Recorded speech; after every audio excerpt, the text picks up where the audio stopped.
स्वागत है आपका अपने YouTube चैनल पे। यूनेस्को की भारत में 20वीं अंतर सरकारी समिति बैठक का आयोजन किया जा रहा है और भारत की एक अमूर्त विरासत को यूनेस्को के विश्व हेरिटेज लिस्ट में शामिल किया गया है। तो ये भारत के लिए बहुत बड़ी उपलब्धि है। इस अमूर्त विरासत को इसमें शामिल किया गया है। इस वीडियो लेक्चर में हम इसी के बारे में जानेंगे, क्योंकि यहाँ से आप किसी भी एग्जाम में अपियर हो रहे हैं, चाहे वो TRE 4 हो, बिहार SSC GL 4 हो, दरोगा हो, ADO हो, किसी भी परीक्षा में अगर आप बैठ रहे तो निश्चित ही यहाँ से एक प्रश्न आपको देखने को मिलेगा। तो चलिए वीडियो स्टार्ट कर लेते हैं। देख सकते हैं इसमें जो हमने न्यूज़ को कवर किया है उसमें PIB के साथ साथ दैनिक भास्कर न्यूज़ को भी इसमें हमने अटैच करके इस वीडियो को बनाया है। देख सकते हैं बताया जा रहा है कि भारत जो है ये कि यूनेस्को की जो 20वीं अंतर सरकारी समिति बैठक का आयोजन करेगा उसके बारे में था। और ये जो बैठक हो रहा, आपसे पूछा भी जा सकता है कि यूनेस्को की ये जो 20वीं अंतर सरकारी समिति बैठक है इसका आयोजन कहाँ पे किया गया है। तो ये बहुत ही इम्पॉर्टेंट पॉइंट है कि 8 से 13 दिसंबर 2025 को नई दिल्ली में आयोजित किया जाएगा। यानी ये 8 दिसंबर से स्टार्ट होकर 13 दिसंबर तक चल रहा है। और आज देख सकते हैं आज जो भारत के लिए इसमें बहुत बड़ी उपलब्धि मिल गया। और कैमा संस्करण है तो ये 20वीं संस्करण है, ये पॉइंट को ध्यान रखिएगा। और इसमें जो है भारत को अपना नया एक विरासत मिल गया, अमूर्त विरासत, जो कि कहीं ना कहीं आपके एग्जाम्स में पूछे जाएंगे। तो इस पॉइंट को ध्यान रखिएगा। यूनेस्को की जो 20वीं अंतर सरकारी समिति बैठक का आयोजन किया गया है वर्ष 2025 में, ये नई दिल्ली में किया गया है 8 से 13 दिसंबर। और ये साल जाते जाते भारत को एक नया उपलब्धि देकर जा रहा है, इस पॉइंट को भी ध्यान रखिएगा। अमूर्त सांस्कृतिक विरासत की रक्षा हेतु यूनेस्को ने पेरिस में 32वें आम सम्मेलन में 2003 कन्वेंशन को अपनाया है। तो पूछा जा सकता है कि कौन सा कन्वेंशन है अमूर्त सांस्कृतिक विरासत के संरक्षण से, तो 2003 है। इस पॉइंट को भी ध्यान रखिएगा।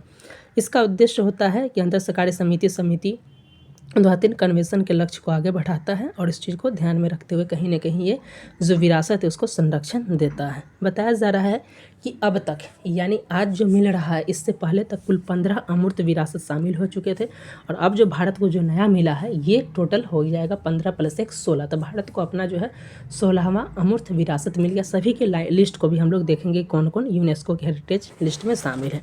देख सकते हैं ये दैनिक भास्कर की न्यूज़ है। बताया जा रहा है दीपावली, जो भारत का जो त्यौहार है दीपावली को यूनेस्को ने विश्व धरोहर घोषित किया है। तो ये बहुत इंपॉर्टेंट है। और प्रधानमंत्री जी ने बताया कि दीपावली जो है ये हमारी सभ्यता की आत्मा है। और इससे पहले जो इससे पहले जो है कुंभ मेला हो गया, दुर्गा पूजा हो गया, ये सहित जो है अगर इसको 15 पहल ऑलरेडी यूनेस्को के विश्व धरोहर लिस्ट में शामिल है।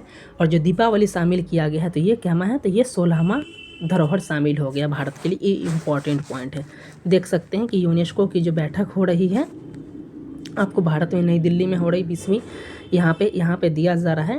पॉइंट को देखिए कि यूनेस्को ने दीपावली को अमूर्त विश्व धरोहर घोषित किया है। यूनेस्को ने बुधवार को संयुक्त राष्ट्र शैक्षिक, वैज्ञानिक तथा सांस्कृतिक संगठन की इंटेंजिबल कल्चरल हेरिटेज यानी अमूर्त विश्व धरोहर की सूची में जारी की। इसमें घाना, जॉर्जिया, कांगो, इथोपिया और मिस्र सहित कई देशों के सांस्कृतिक प्रतीक भी शामिल हैं। जो अभी लेटेस्ट किया गया इसमें भारत के साथ साथ कई देशों के भी नए लिस्ट शामिल किए गए हैं। और भारत में ऑलरेडी पहले से 15 थे, जिसमें दुर्गा पूजा, कुंभ मेला, वैदिक मंत्रोच्चार, रामलीला, छऊ, गरबा ये ऑलरेडी शामिल है। और जो 16वां इसमें शामिल होगा ये है भारत से दीपावली है। तो भारत का जो नया अमूर्त विरासत जो है 16वां, ये कौन सा है, तो ये हो जाएगा, ध्यान रखिएगा, ये दीपावली है। देख सकते हैं उसी चीज़ को बताया जा रहा है।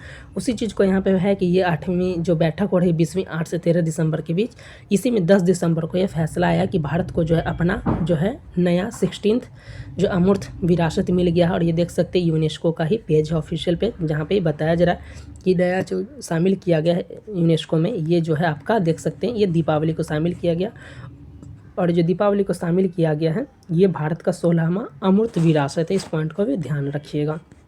देख सकते हैं पहले से 15 विरासत शामिल है, इस पॉइंट को भी देख सकते हैं। अब अमूर्त विरासत क्या होता है, तो ऐसी विरासत होते हैं जिसे हम छू नहीं सकते, सिर्फ महसूस कर सकते। जैसे दुर्गा पूजा हो गया, दीपावली हो गया, गरबा नृत्य है ये सारी चीज़ें जिन्हें हम सिर्फ छू नहीं सकते, सिर्फ अनुभव कर सकते हैं, उसको भी कहीं ना कहीं लिस्ट किया जाता है। मूर्त विरासत होता है जिसे हम लोग देख सकते हैं, छू सकते हैं। जैसे आप देख सकते हैं, जैसे आपको शामिल किया गया है लाल किला, एग्जाम्पल के लिए जैसे बताया जा रहा है, जैसे जैसे पिछला बार जो है शिवाजी महाराज के भी किले को शामिल किया गया है।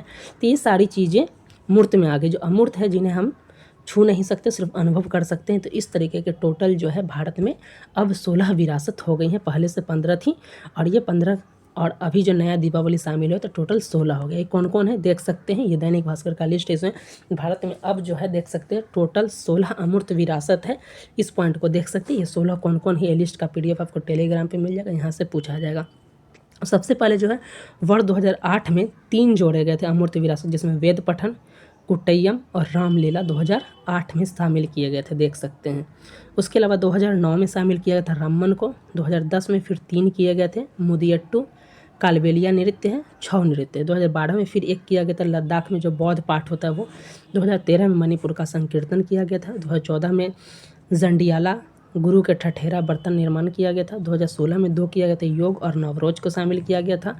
कुंभ मेला को 2017 में शामिल किया गया है। कोलकाता की दुर्गा पूजा जो है 2021 में शामिल किया गया है। गुजरात का गरबा को 2023 में शामिल किया गया और दीपावली को 2025 में शामिल किया गया। और इस तरीके से देख सकते हैं भारत में टोटल जो है कितने अमूर्त विरासत हो गए यूनेस्को के विश्व धरोहर में।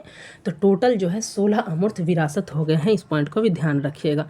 तो आज के जो डेली करंट अफेयर्स में जो ये हमने टॉपिक डिस्कस किया, ये आपकी निश्चित ही TRE 4 हो, 72वीं BPS से, बिहार से CGL 4 हो, दरोगा हो, इन सब एग्जाम्स में आपसे पूछे जा सकते हैं। जैसा कि आप सभी को पता होगा कि TRE 4 के लिए नोटिफिकेशन जो है जनवरी के लास्ट में देखने को मिल सकता है। ऐसा बताया जा रहा है कि TRE 4 के लिए नोटिफिकेशन काफ़ी डिले हो रहा है, जनवरी लास्ट में देखने को मिल सकता है। स्टेट के रिजल्ट की बात भी बताया जाए, इसमें भी बात किया जा रहा है कि आपके दिसंबर के लास्ट में आने वाले हैं। बिहार CGL 4 इन सब के फॉर्म भरे जा चुके हैं। दरोगा के एग्ज़ाम जनवरी में होने वाले हैं, ADO के एग्ज़ाम जनवरी में आपके होने वाले हैं। इन सब की डेट की घोषणा कर दी गई है। तो देख सकते हैं कि इन सब के एग्ज़ाम्स में अगर आप अपीयर हो रहे हैं तो निश्चित है कि यहाँ से आपके करंट अफेयर्स के प्रश्न पूछे जाएंगे। तो हमारे चैनल पे देख सकते हैं आपको daily current affairs, monthly current affairs की क्लासेस भी होती हैं, तब जुड़ के इसका लाभ उठा सकते हैं। तो आज की जो डेली करंट अफेयर्स में हमने डिस्कस, भारत के लिए सबसे बड़ी उपलब्धि है और निश्चित ही यहाँ से आपको एक प्रश्न आपको किसी भी एग्जाम में बैठ रहे तो आपको देखने को मिलेगा। तो इस वीडियो में बस इतना ही, मिलते हैं नेक्स्ट वीडियो के साथ, तब तक के लिए धन्यवाद।